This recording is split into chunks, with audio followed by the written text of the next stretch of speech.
D-Rob can basically walk into the playoffs if he wanted to. That does mean Ethan gets 40 points at the end of the night. The finals, y'all. Incredible head-to-head. In the words of a famous philosopher, life isn't about how hard you can hit, it's about how hard you can get hit and keep moving forward.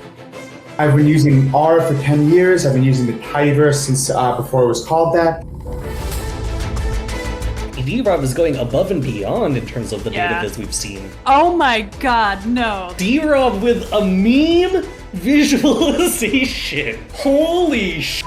I swore that we haven't even seen the limits of data viz. This is not what I meant, and this is so amazing. Oh, wait, he did it! No! He did it! Yes, you're built!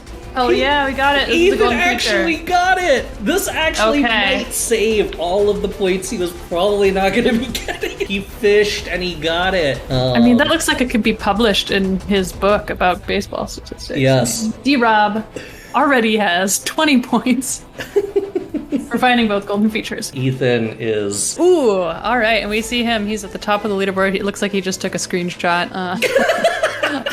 LOL. Get owned, losers. It's been told if you put Usain Bolt and David Robinson's typing a crossfold validation next to each other, David Robinson actually wins the sprint. So the winner of the modeling and of the most points tonight is actually David Robinson, D-Rob. Ethan wasn't just the best tonight. Ethan was number 1 overall. Are you seeing what I'm seeing here, Meg? We've got a GG animate. This is beautiful. Oh, we are in a data viz battle. The finals, y'all. Somebody called it R versus Python. I think this is going to be outstanding to see Ethan and D-Rob duke it out.